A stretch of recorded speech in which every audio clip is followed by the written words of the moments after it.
16. Question 16. First of all, they ask us to state any assumptions which have been made.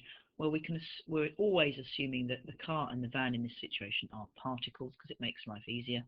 We're assuming that the rope connecting them is light and inextensible. We're also assuming that this rope is parallel to the slope. So we're told that two of them are moving up the slope at constant speed, and there is some sort of driving force, and I will call that F, and that's provided by the van.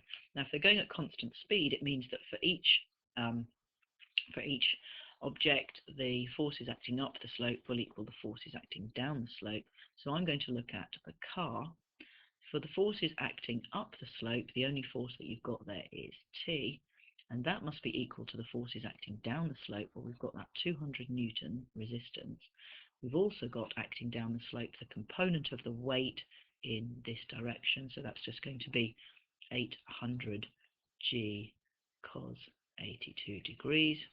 And if we work that out, it comes out as 1,291.11 blah, blah, blah. In other words, the tension to three significant figures is 1,290 newtons. That's fairly straightforward.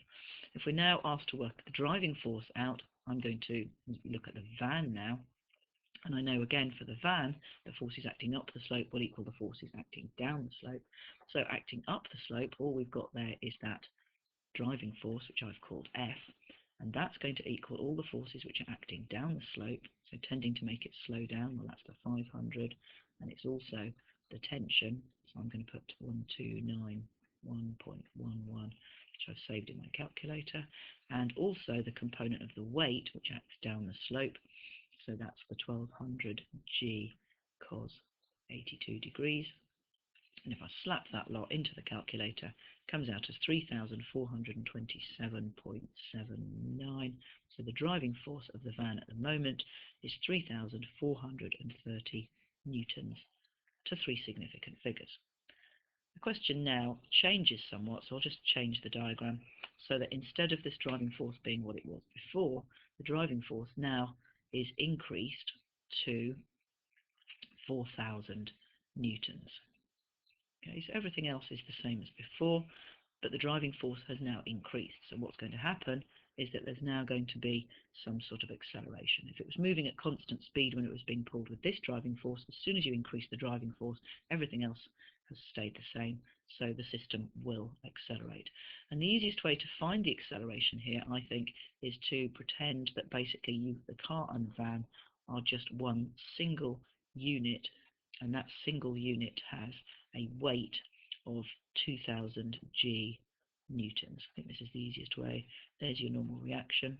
Your driving force is 4,000 newtons. The beauty now of this is that we can ignore the tension. So all we've got is a 700 Newton resistance to motion, and this angle here is 82 degrees.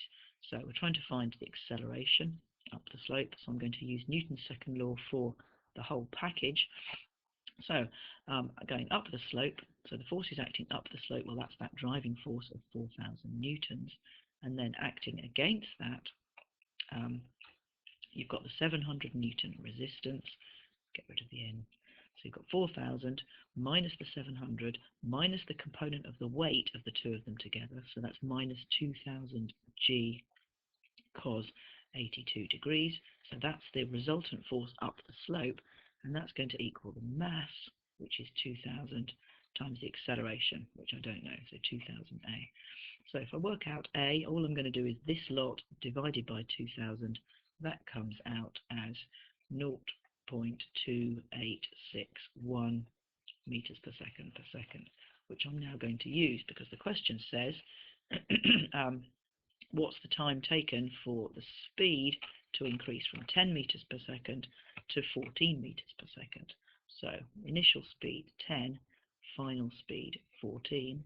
We're trying to find the time, and we know that the acceleration is that 0.2861 blah, blah, blah, meters per second. So I simply need to use v equals u plus at, so that t is just going to be v minus u divided by a, which is just 14 minus the 10 divided by the 0.2861, and t comes out then as 13.98 So to three significant figures, the time is 14.0